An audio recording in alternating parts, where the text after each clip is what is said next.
Hey everybody, this is Steph Page with SMP TV and Truth for Thursday, and today I am back. I'm back from Jamaica, and I'm excited to pick up Truth for Thursday again.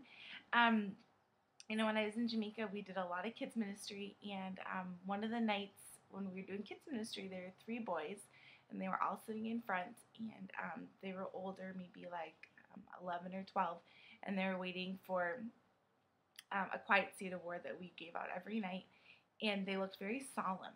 And so I was just talking to them, and we had been talking that night about how we were trained to go. We were trained to go into all the world and spread the good news, is just about Jesus. And I looked at them and I said, "Do you guys know life is hard?" And they all looked at me with straight faces and they went, "Yes, miss." Because that's what they say in Jamaica. They say, "Yes, miss." And I said, "Well, you know that there are people in the hills of Jamaica, right where you live, they know life is hard and they're hurting and they need the answer. And the only answer to hurting lives and hard lives is to know Jesus. He's the only answer. He's the only thing that can bring us peace and compassion and purpose and joy. And you have that answer. And you need to go tell those people that are hurting and that know life is hard about Jesus." And they just were so solemn. And, I've been thinking about that. I just have those boys in my head. And if 11 and 12-year-old boys in Jamaica know that life is hard, you and I know life is hard. And our neighbors know life is hard because we live in a fallen world and it's hard for everybody. And if you think that there's somebody it's not hard for, you're wrong, because it is. There's something hard that has happened in their life, or that will happen, or that is happening, or whatever. There's so much that goes on beneath the surface that we don't know about. And I've been thinking about how we can help these people who don't know Christ, that have hard lives, which is everybody, right?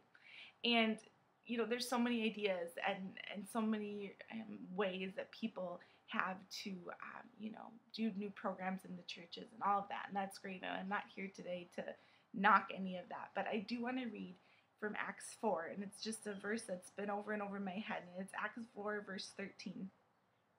And this is right after Jesus ascended into heaven, and the disciples received the gift of the Holy Spirit, and they're just going out. And it says, "Now when they saw," and they, the people, "saw the boldness of Peter and John, and perceived they were uneducated and untrained men, they marveled, and they realized that they had been with Jesus."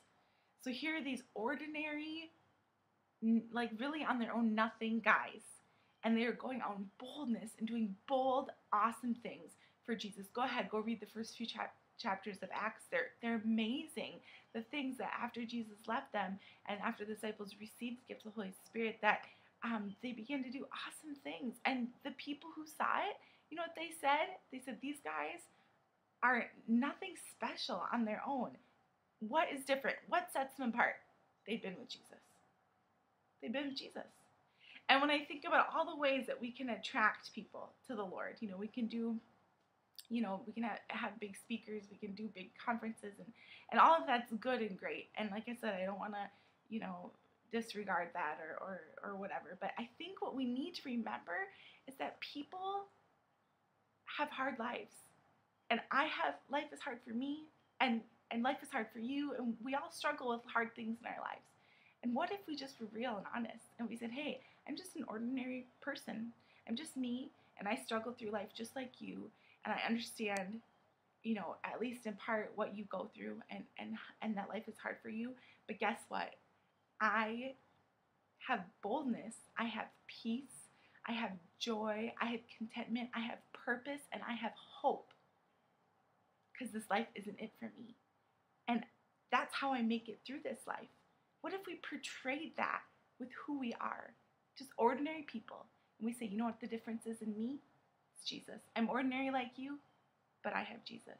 In Matthew 5, it talks about that we need to be salt and light.